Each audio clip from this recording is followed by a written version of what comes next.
Philippines, Luzon, Visayas, and Mindanao. Welcome to our last and second day of our international virtual convention. And I'm very glad that all of you are here. And I'm so excited because we have three international keynote speaker this morning. One is from London. Yes, London. And what time is it right now? It's already 1 a.m. My God, we are very much lucky to have a speaker that they are devoted to help and to give their knowledge and experience, to share their experience to all the students right now. And especially, I would like to acknowledge the presence of our faculties, deans, program chairs, coordinators, and other professionals that are present in this virtual international convention. Thank you so much. And to all the students, thank you so much. And one thing that I want to tell everyone, to all the students, please invite your classmates and all your departments from first year to fourth year, because we have a great announcement later on. Before the virtual convention will end today, we will award the top five, top five, top five, top five. Yan. Who is the most active campuses, no? So kindly invite your classmates, all your departments as well, no? Para at least na makita natin kung sino ang mabibigyan ng commendation, no? Certificate of commendation. Who is that campuses? So we will find the top 5 most active school having a huge number of participants, no? Okay, kung ako sa inyo, invite nyo na yung mga classmates nyo. Total, wala pong pasok ngayon. It's an holiday. It's a Bonifacio Day, no? So we are celebrating Bonifacio Day today. That's why you don't have class today. Okay? So let's start. And our first speaker is ready, and nakakahiyaman po kasi madaling araw na po doon ngayon. Okay, so to begin and to start our program, let us feel the presence of our Almighty God through this audiovisual invocation followed by the national anthem of our country. And what is atom?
Ama namin, pakinggan mo po ang pagtawag namin sa iyong banal na pangalan.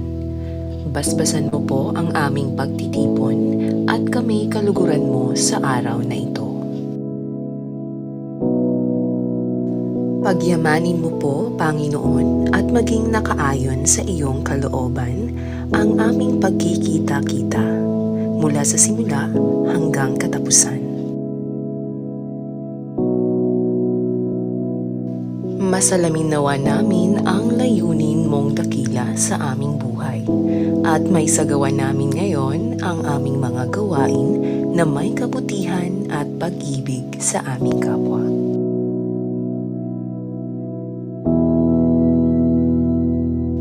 Kami po'y naninikluhod sa iyong harapan, na kami iyong patnubayan at iwaksi sa aming kaisipan ang anumang masasamang kaisipan, inggit at pakikipag-alit sa aming mga kasama.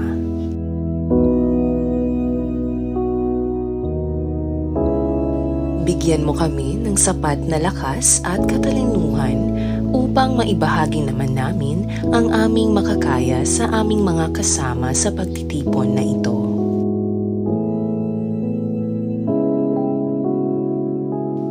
Panalangin namin ang lahat ng ito sa pangalan ng iyong bugtong na anak na si Jesus. Amen.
Kababayan, ang pambansang awit ng Pilipinas. Kayang mag-ibig, kailas ng sinakanan, alam ng puso, sa titik mo'y buhay. Lupang hinirang, kuya ka ng magiting, sa manlulupin, di ka pasisigil, sa nagatang tutok sa simoy at sa langit mo bangaw, ay hinatang tulad awit sa pagkayang minamahal. Ang isang ng matawad mo'y tagumpay na nagtitingin, ang bituin at araw niya kailan pa may magtitingin.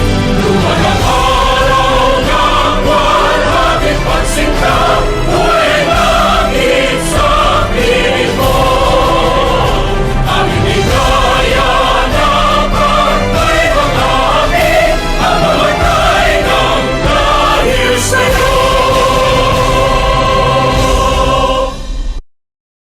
Alliance of Hospitality and Tourism Movers of the Philippines. With the theme, United to Serve and Move as One. With more than 10,000 active members and counting. It is a non-profit organization whose main advocacy is to help individuals grow and develop their skills and talents. Serving to fill in the gap, this alliance has been built in trust and love emanating from a convergence of dedicated professionals and stakeholders in the entire Philippines. We cater trainers and educators of hospitality and tourism, workers in the industry, students of hospitality and tourism industries, and educational institutions. Vision: endeavor to promote strong solidarity, active service, and progressive linkages in the hospitality and tourism sector. Mission: committed to be the heart of hospitality and tourism industry that aims to create positive, united, and dedicated environment for professionals contributing to nation building, advocating to continuous learning and adhering to holistic approach, motivating individuals in the industry throughout the country.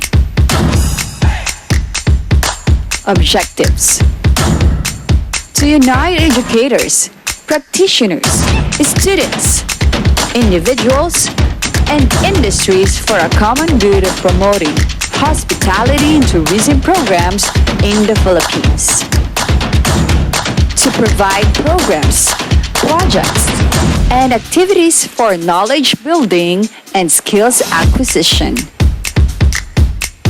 To establish linkages among different schools and industries nationwide for the advancement of quality and relevant information. To prepare all members through learning and sharing of experiences to improve leadership skills and competencies. To conduct outreach programs to the members and non-members of the organizations. To be an active mover in improving the hospitality and tourism programs, setting an example of an ideal alliance.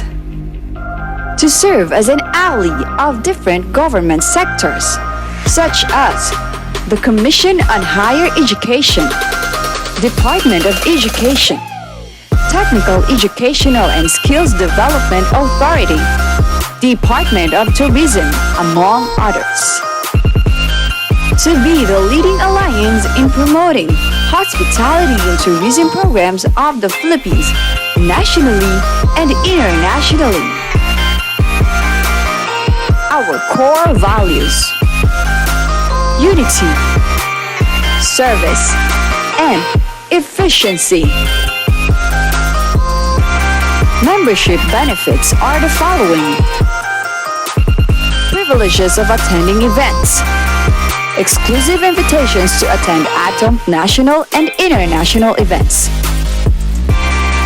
engagement in special projects and outreach programs, participation in special projects, outreach programs, trainings, and seminars, webinars under ATOM. Enhancement of expertise and knowledge. Ability of ATOM to link with hotels, restaurants, airlines, cruise lines, travel and tours, and other organizations in the hospitality and tourism sector. Association with other related organizations. Access to the online platform of ATOM, which will enable you to communicate and interact with other member organizations of ATOM. Linkages with national and international leaders. Invitations to attend exclusive webinars facilitated by known academicians and leading experts in hotel and tourism industry. Recognition and accomplishment. Be recognized as an official member of ATOM based on a membership category. Types of membership. Professional members are trainers and educators teaching in the Academy of Hospitality and Tourism courses. Auxiliary members are individuals working in the hospitality and tourism fields and other related industries.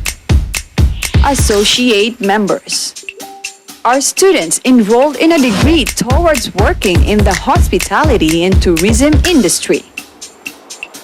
Industry members, related establishments and agencies and educational institutions offering hospitality and tourism courses.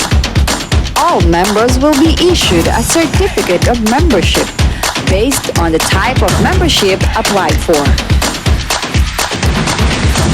Introducing the man behind the Alliance of Hospitality and Tourism Movers of the Philippines, known as APA, together with his directors and consultants.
National Young Director Leaders.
So once again, good morning everyone. Good morning students. Luzon, Visayas, and Mindanao, magandang umaga po sa inyo. And we are very much thankful and kailangan natin ipagpasalamat sa Panginoon ang araw na ito dahil we are still alive and we are doing great and sharing our moments with our loved ones. The most important thing in our life is yung gumising tayo sa araw-araw. Ang paggising ay isang blessing. No? And once we wake up and open our eyes, huwag muna yung cellphone ng ating kukunin. We need to close again our eyes and say, Lord, thank you so much. Thank you for this wonderful day. Thank you for giving me the opportunity to wake up. No? So yun. At this point, I would like to acknowledge also the presence of our deans, different schools, different colleges all over the Philippines. Thank you so much for the support and to all the students, the director officers, the regional directors officers of Alliance of Hospitality and Tourism Movers of the Philippines, and the National Young Director Leaders. And also, the presence of our Best Gastronomy International France. Thank you so much for your collaboration and our partnership in doing good things to help to our less fortunate kababayan. Thank you so much. So at this point, I would like to introduce to you our first keynote speaker.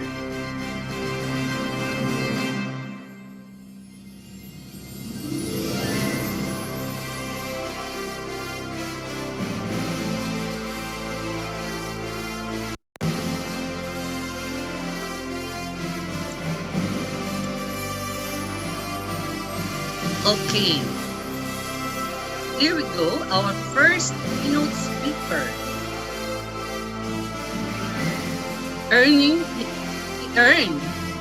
He was earned his diploma in France, Durham University as economics bachelor's degree at University of London, and currently working in a government economic service. A brief but has a huge part in our hospitality and tourism industry. Our first keynote speaker, no other than Mr. Adam Minogi.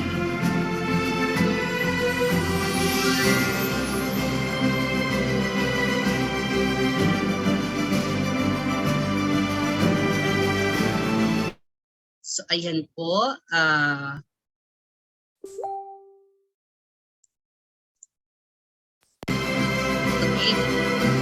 we will give him a warm applause.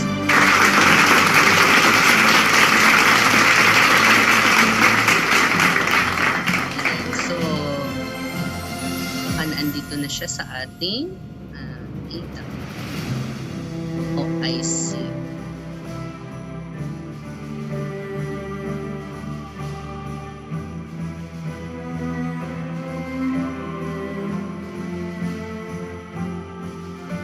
Okay, good morning, and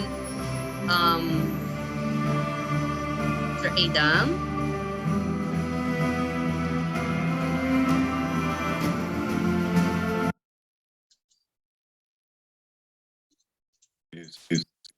Hello, good morning.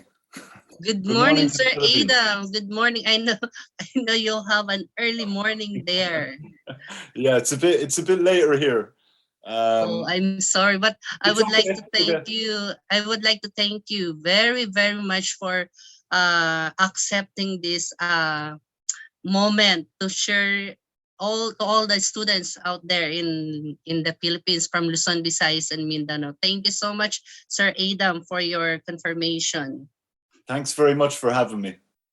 Sir, can we have your video, your camera? Yeah. Yeah. Can you see me now? Okay. How Okay. handsome our speaker this morning. And Thank it's you a so much. Christmassy kind of team as well. So Yes, Merry Yeah. Christmas, sir. Merry Christmas is right. Yeah, Christmas. we're getting ready here early. This is considered early for the UK. Okay, so Yes. Thank you so much, sir. This is our first time that we meet virtually. that's true. Yeah, that's true. That's So, true. the stage of Zoom is yours, Sir Adam, so that you can discuss everything Okay. about our topic this morning. Thank you so Okay. much. And the stage of Zoom, once again, is yours, Sir Adam Minogue. Okay. Thanks very much. I'm going to try and start by sharing the screen because I've a slide here that I want to use. So if you just bear with me for 2 seconds, I'll be able to do Go that. ahead, sir. No worries. Okay, it says you cannot share screen while the other participant is sharing. So I think that might be off. But I can Yes. I can start talking now. If that doesn't work, that's okay. So yeah, I just wanted to talk a little bit about the tourism and hospitality industry in the UK. And I want to sort of focus like pre and post lockdown. So how things have been since the original lockdown in 2020. So the first month of 2020, actually, there was a big hit to the UK economy. And because I've an economics background, so how we judge a hit to the economy is usually through GDP or impact to the stock market. So we look at a few different indicators of how the economy has been going since. And there was actually almost a 30% decline in the stock market in January 2020, but it's mostly recovered since then, and it's been sort of rocky, in the meantime. But a lot of the reason the economy is going stable is government investment, and where that ties into the tourism industry is that if there's not enough government investment, the industry as a whole suffers, and people who make a living from that industry suffer, and people who, the money gets spent by, people who make a living out of the tourist industry. There's 10 million people in the Philippines who actually work in the tourist industry, so it's a large industry that makes up 11% of the GDP of the Philippines, which is a large chunk. It's actually the second largest in Asia for tourism. So I can understand why you're doing this and how important it is that tourism is, taken seriously. And it will, it's actually, as part of the future of the Philippines, it's a huge tourism industry. And for that to be kept safe and for growth to be maintained in that industry, it's largely government intervention. So there would need to be investment in future. I don't know how you'd go about lobbying the government to do that in the Philippines, but I'm sure you guys will have a better idea. And in terms of where we are right now with things, the other risk to the economy in the Philippines, the UK, all around the world really, is obviously how things are going to play out with COVID. Now we have a new variant that's just been out not that long, and that's worrying as well, because if the vaccinations that they've developed already are not successful with this new variant, it could cause a lot of trouble. So government borrowing is actually a big, it's a big thing when it comes to an industry like tourism, because at the moment most governments are just borrowing and putting that money into the stock market to keep companies buoyant and afloat. And if that sort of wanes off very fast, that could have very negative effects going forward. It would be nice if I could show you the slides, actually, because I have a few, but it's okay. There's actually a thing in economics they talk about a lot. It's called a multiplier effect. So if you make a living, you get paid your salary, and you work in a particular industry, then you go and spend that money, and your salary is someone else's salary.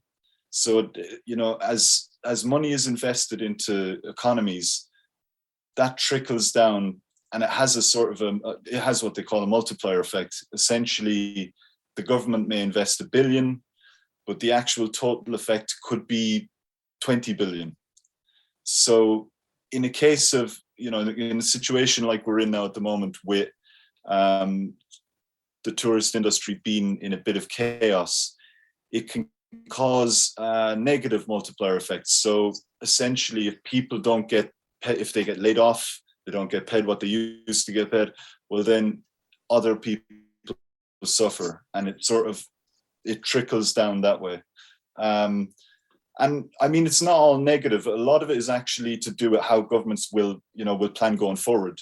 But when it comes to the debt that the government get themselves in, one of the problems is that they eventually down the line, they'll expect that to be paid back in some way. And, that can be through taxes, or it can be through inflation. And, both of those aren't great really for the average person. Maybe if you own a lot of property and inflation goes up, then the value of that property becomes cheaper, so you're essentially paying back less, and that can work in your favor. But apart from that, it's not a good thing. So the other thing that I had to look at really was measuring the UK economy. So looking at what's happened to the UK economy since COVID, since lockdown, how have things progressed, or have things got better or worse? And there are some indicators of things going well. When it comes to the tourist industry, investment, actual, what would I call it? Revenue growth has gone up by a lot. I mean, over 45% this year so far. So there are actually good, some good indicators that things are sort of moving back towards the norm. Another worrying thing that I was going to talk about as well was the fact that if you run a business now in the hospitality industry or the tourist industry, and if you're only working at, say hotels would be used to working at 80, 90% plus capacity.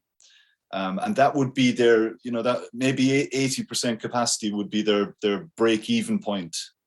So, since the industry is being affected, a lot of these hotels are sort of like on edge. They're running out of cash. They're trying to lobby the government to fund the industry more here in the UK.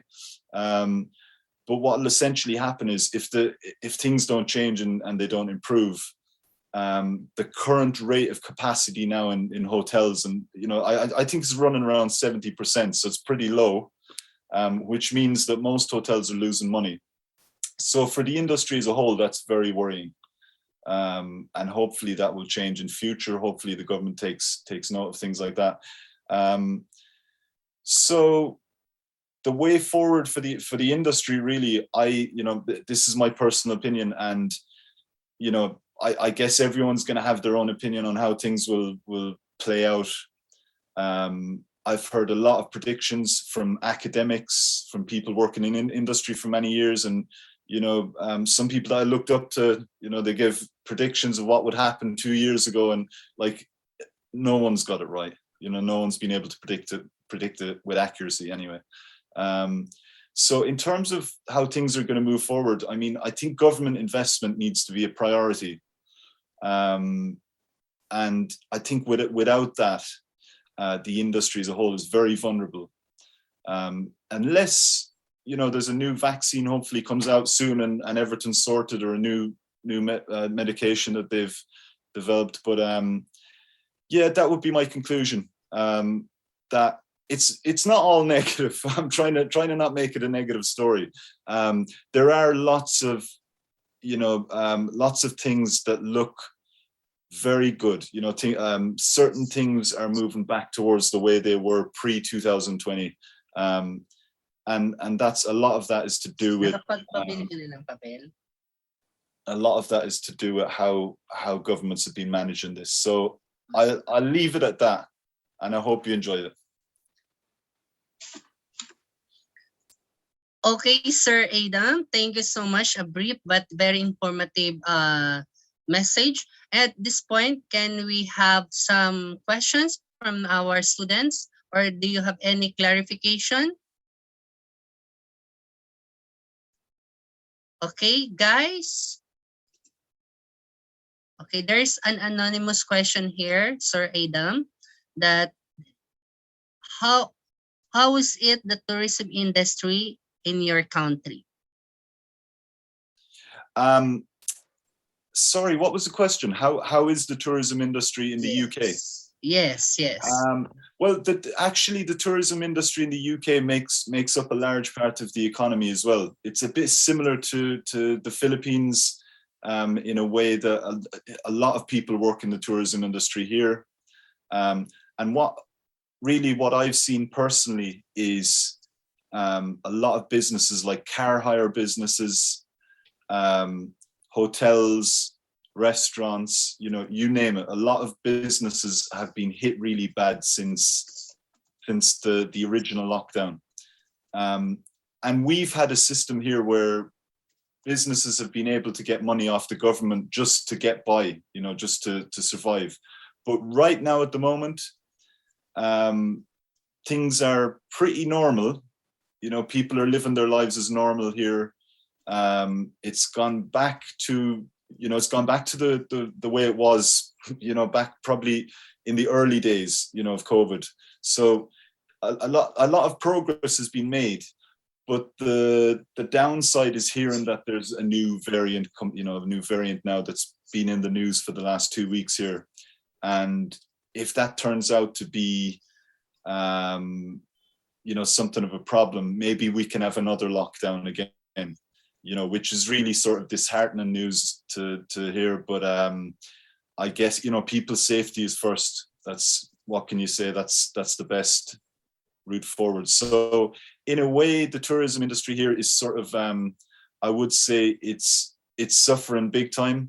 There's a big lag at the moment. The capacity, as I was saying, in hotels is very low.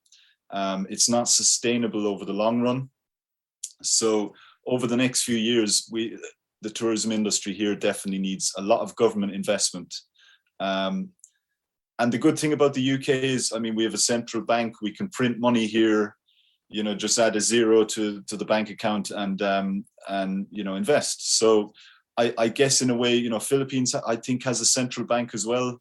And I think that can be, money can be invested into tourism if that's in the government's prerogative. If they might need a bit of a nudge, a bit of a push to move in that direction. But I think governments will be the savior of the industry as a whole.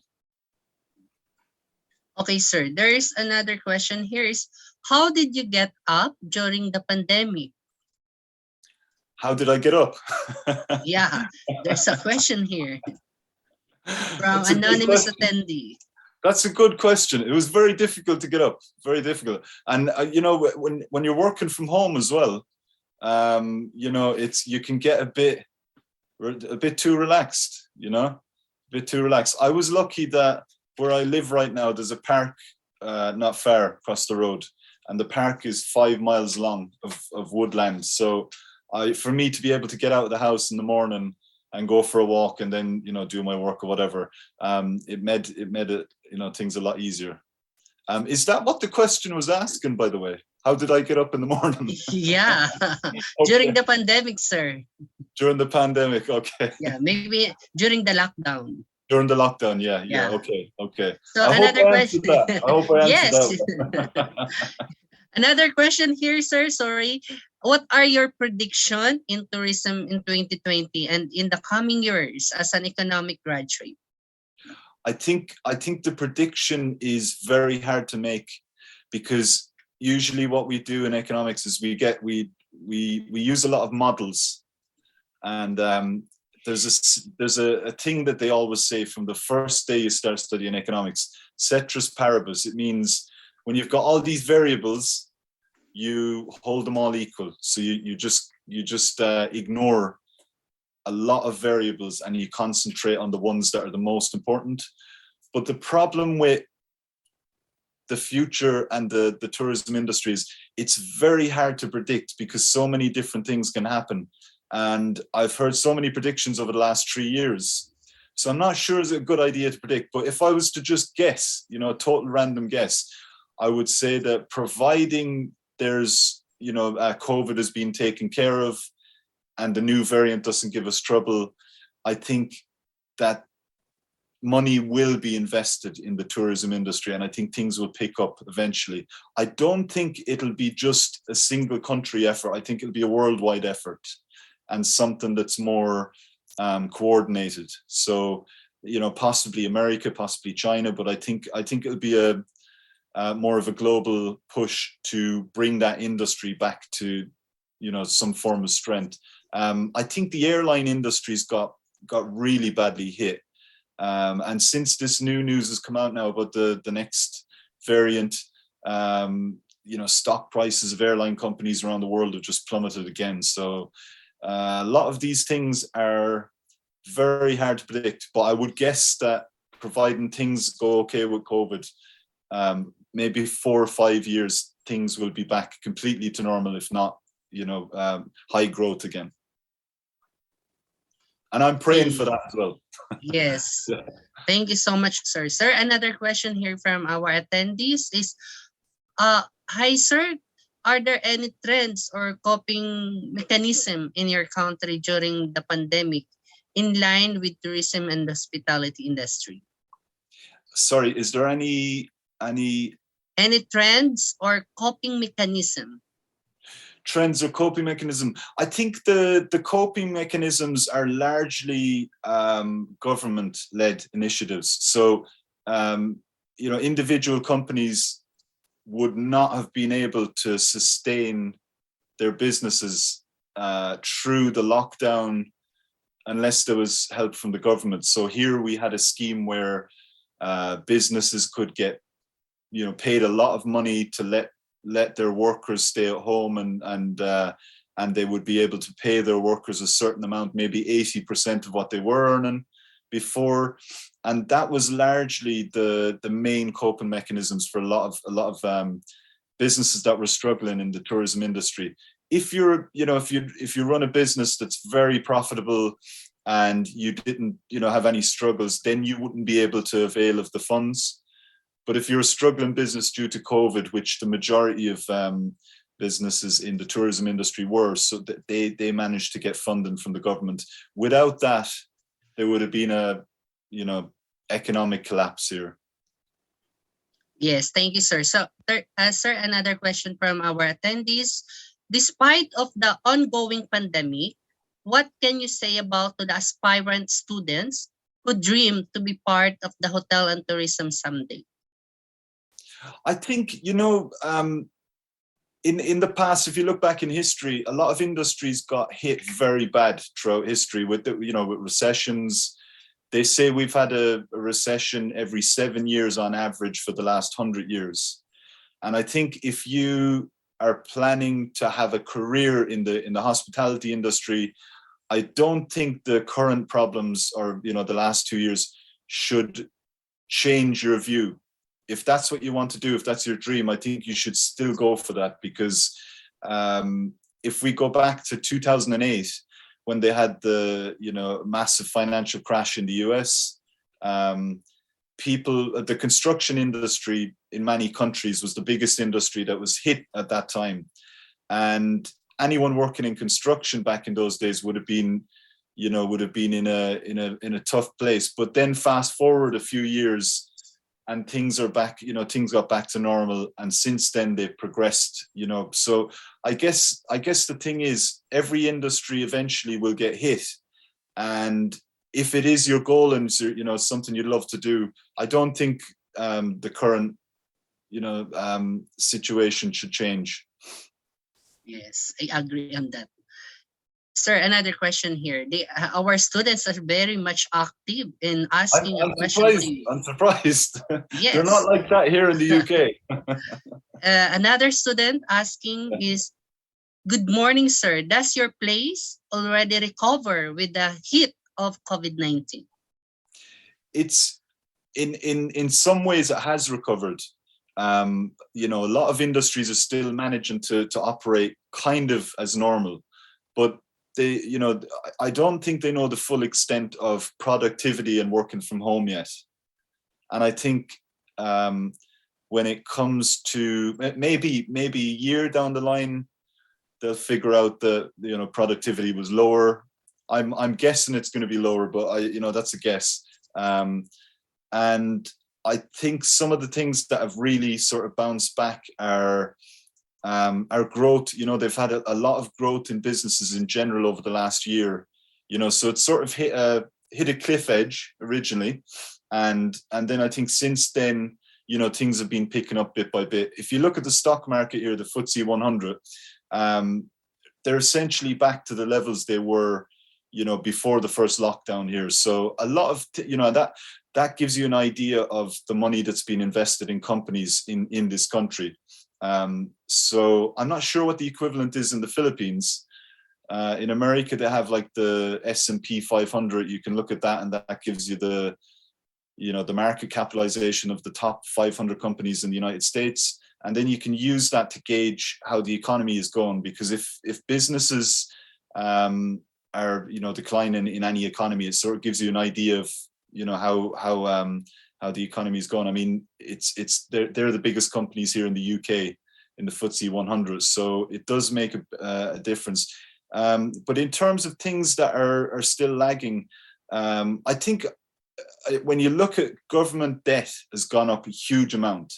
It's not at World War II levels. It used to be a lot higher going back to the 1940s, but since then, now's been the biggest, the biggest rise in government debt that they've ever seen, and that's not just the UK, that's worldwide.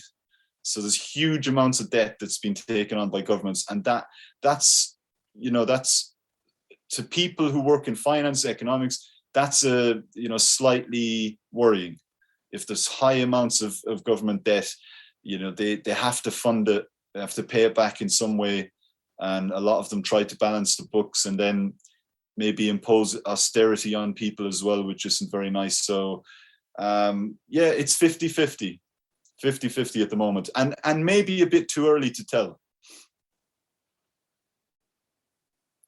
Okay, sir. While browsing all the questions, because some of the questions are already done and already answered by you, Sir Adam, Thank you. this is one of the questions that touched up my attention about, hi,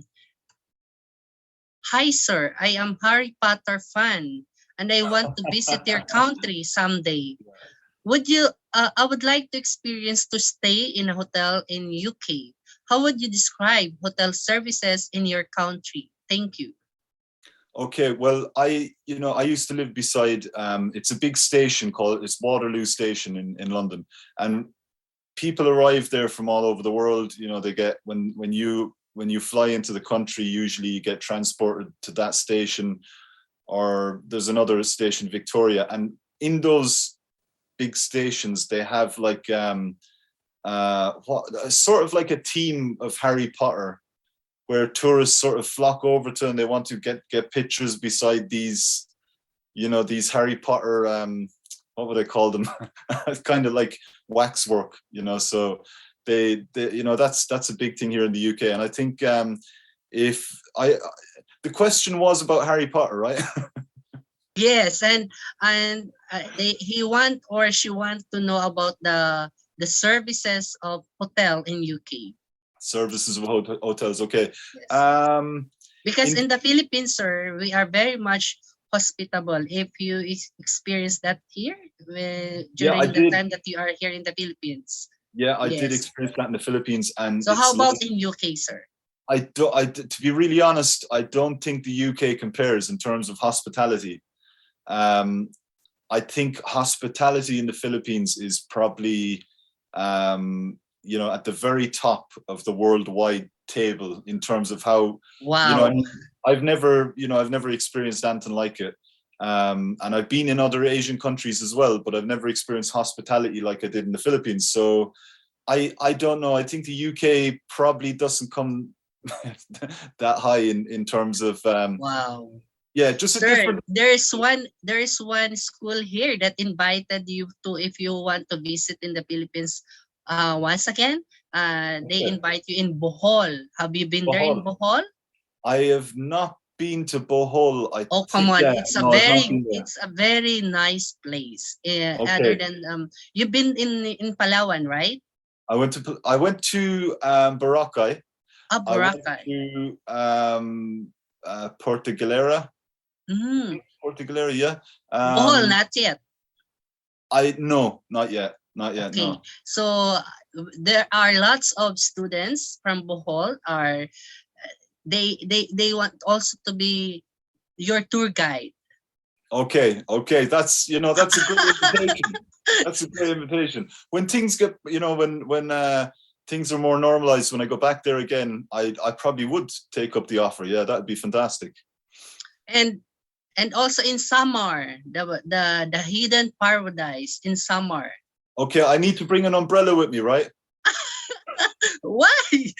For the heat. Oh my God, It's yes. so hot there. If you're not used to the heat in the Philippines, like the first time I went there, the sun nearly melted me. It's so hot. Very, very hot. So it took a while to get Yes. used to that. Sir, and back to the question from the students. Sir, good morning. How does the pandemic reshape the hospitality and tourism industry as an economic graduate? Yeah, that's a good question actually, because in terms of the industry being reshaped, I think that's what's happening. They have to adapt to the, you know, to the situation as they go forward. And I think the adaptations that have been made already are largely financial, but also you know, some of the businesses that were scaled have sort of reined in a bit and tightened up, maybe sold off subsidiaries and things like that. I think businesses in general are a lot more customer friendly right now because of the situation. I think every business is really upping the ante for, you know, what they're trying to create a better experience for their customers. So maybe this downtime has made the industry more efficient, and hopefully, you know, when things are completely back to normal, that will, you know, be a huge sort of tailwind for that industry, that they've made it more efficient, and, you know, base things more around the consumer. I mean, some of the best businesses around the world, you look at Amazon, you look at Google, you look at, and how they operate. The customer is everything. You know, that's how they operate. They put the customer first. And I think if the tourism industry can be more competitive in that way, it's definitely going to help. It's definitely going to make a huge help. there'll be winners and losers, I guess, if things get bad. But I can see the ones that really put in the effort. They'll stay going. I can see that happening. Okay, sir. There's a very catchy question here. Is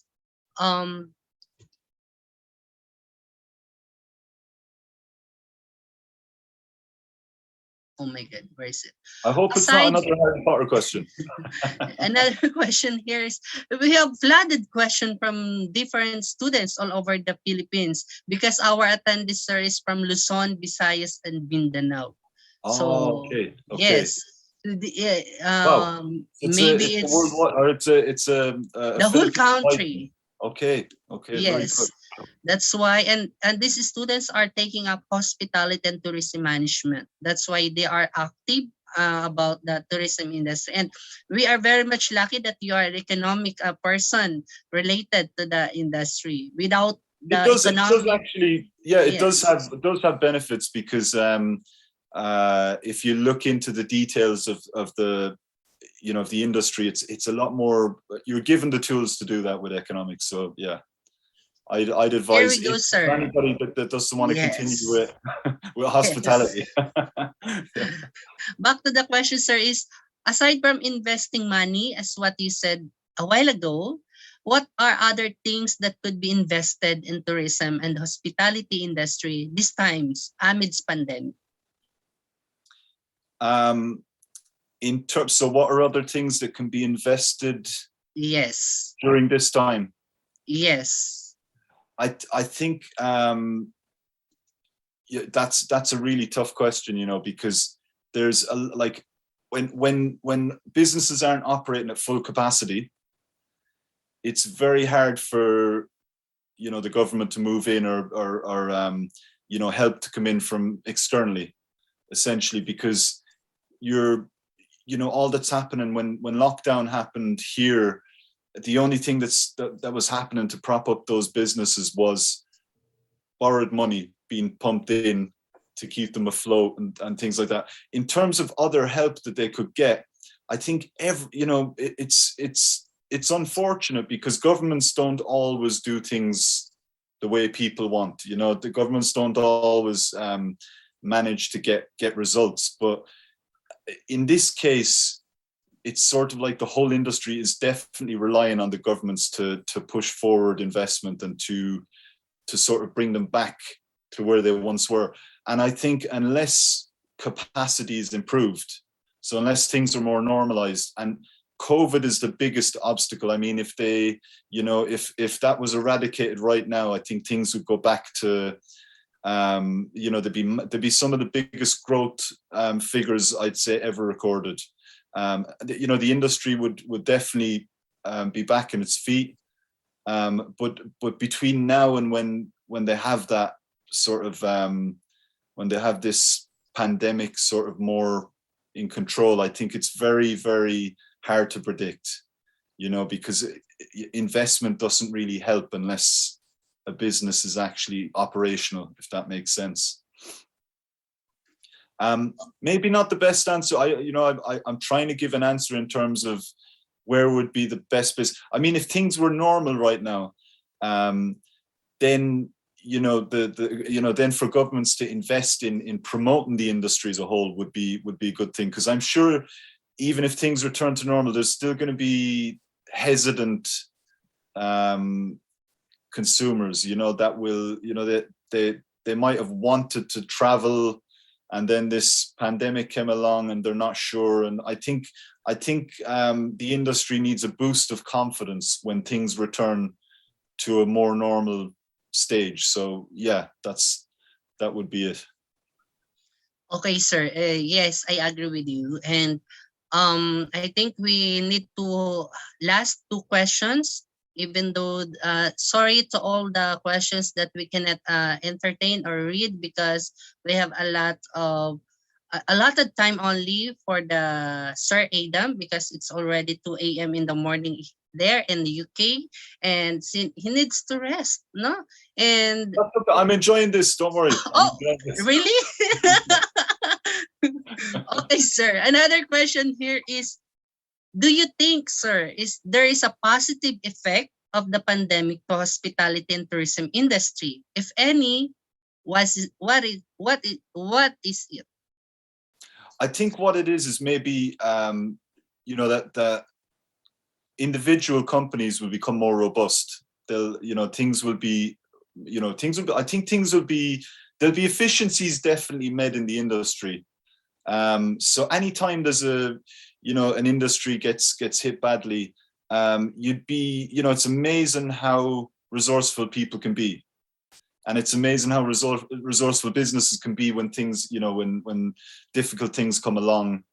I think the pandemic is, no one could have foreseen what was going to happen, how bad it was going to get. No one could have predicted the whole world to be shut down.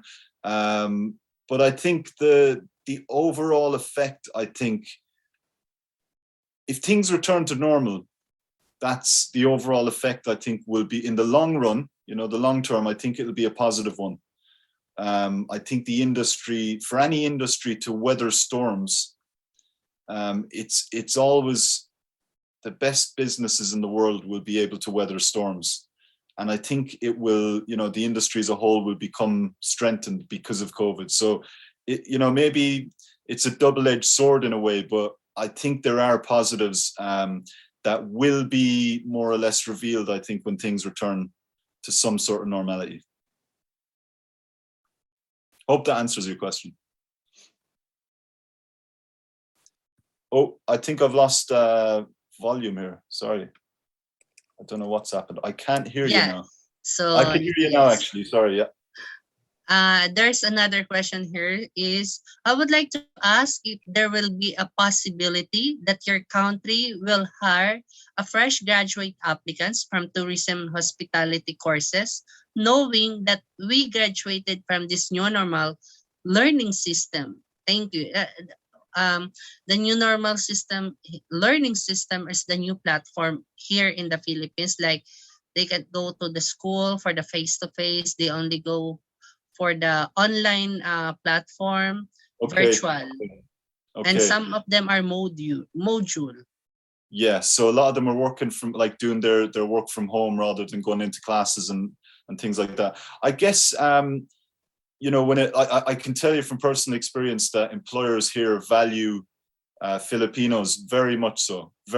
They, people from the Philippines who moved here to the UK are very well respected. A lot of people who came over here went to work in the health industry. There'll be younger people now that want to move to the UK, maybe from the Philippines, that will come from different backgrounds.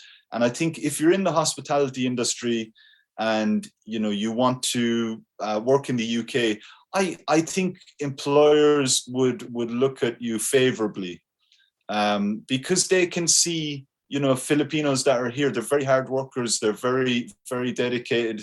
And I think employers really appreciate them in the UK. So that's a major plus.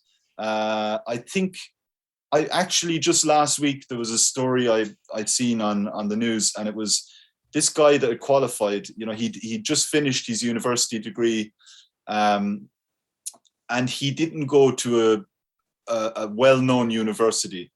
So it was a university not many people would know, and that's a bit of a problem here sometimes when you're applying for jobs in certain areas. So what he did was he actually went to the financial centre in London, and he stood there in the morning at like 6 a.m. and waited for people who work in these big offices to come up. And he had made a little billboard beside him with his CV, details that you could get it from your phone and stuff like that. And he actually got a job within 2 hours. I think networking is the best way possible that you can make contacts, so you get opportunities through networking. And I think in a way, a lot of people don't realize that most people in different industries, they're accessible by email. You'll find an email, you'll find a phone, and a phone number for them online, and you'd be surprised how helpful people can be if you reach out as well. So I think for anybody that wants to, try and push the boat out and see, can they make contacts? Can they get an opportunity? Definitely networking is my advice. Yeah. Yes, that's true, sir. Sir, there's a question here that do you do you believe that technology is the new innovation for the pandemic? And the question is how the tourism industry could effectively manage technology and innovation in order to develop sustainable businesses during the COVID-19 pandemic in your country. Okay. I think when it comes to technology, I mean, there are a lot of different fields where technology is being developed. Some, you have the banking industry here has been really revamped with a lot of businesses that focus on making things more efficient.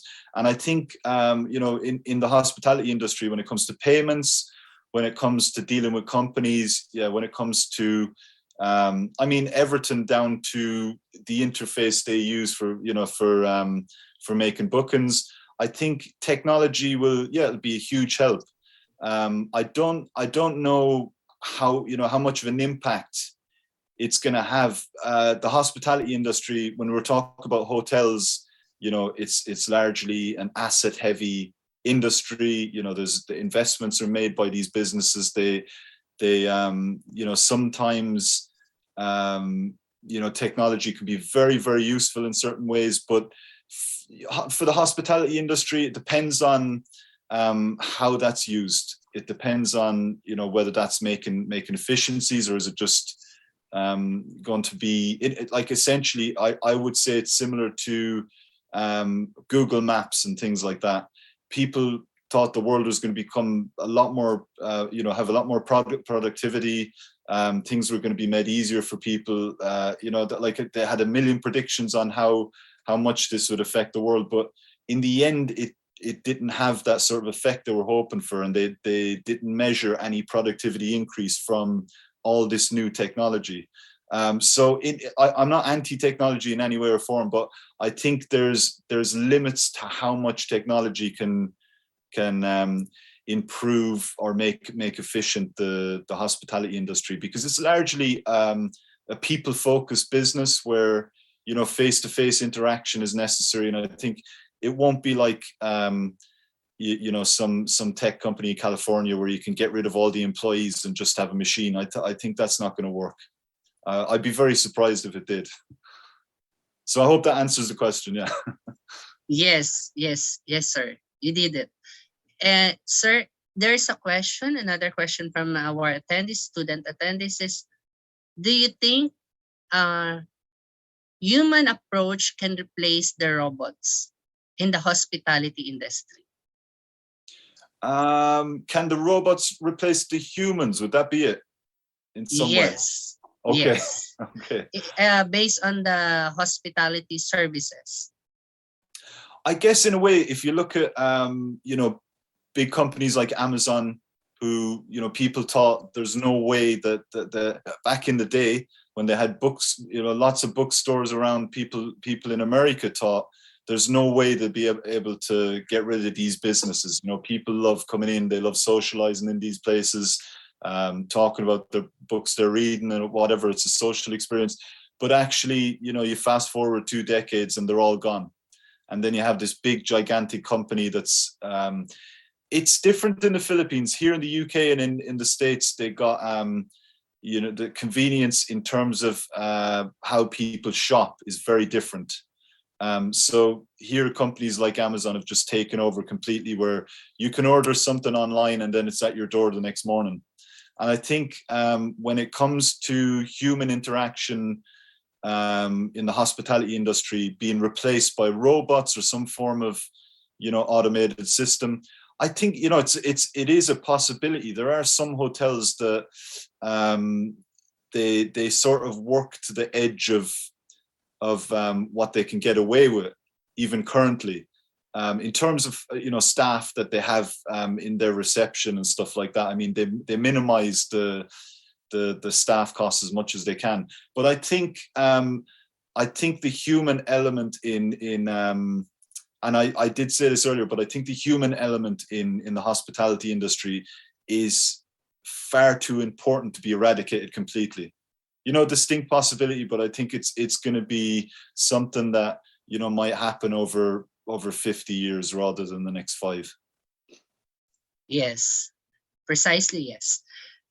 Sir, we are ended our question for these 2 last question. Our 2 last question is, tourism industry has been hit hard this pandemic with unprecedented effects on jobs and businesses. With this crisis, what can you advise our future industry workers who are losing hope in their future with the industry? I think when it comes to if you're at the stage where you're starting out in the tourism industry and you're finding it, you possibly finding it very difficult at the moment. I think you have to remain optimistic as well that things are eventually going to get better, because they will in time. In time, things will improve and revert back to the mean in some way or form.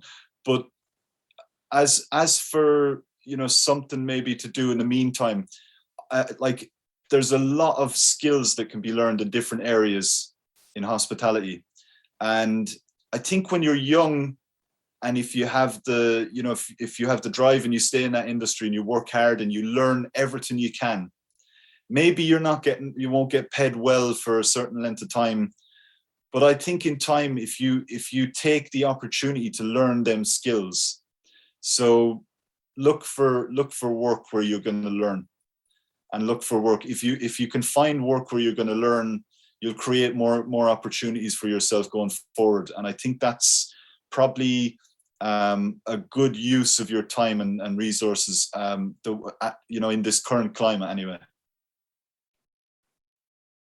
Yes, that's true, sir. And the last question is, there is a new virus discovered in Africa, which is the new COVID variant, Omicron.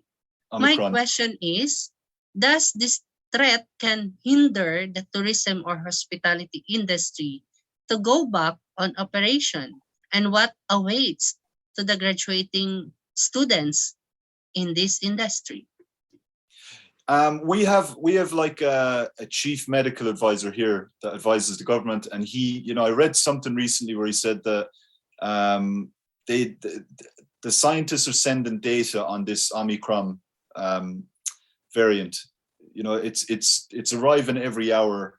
They're getting new updates, and they don't know they don't know exactly how resistant the new variant is going to be to the how the vaccinations are going to prevent this Omicron from affecting people. So they don't know the full extent of it yet, and I think it's spread in Europe quite a bit so far in a very short period of time. So at the moment, I think when you read the news about it and you read what how governments want to respond and how the WHO wants to respond, I think it can like maybe you can be maybe a bit fearful how things are gonna work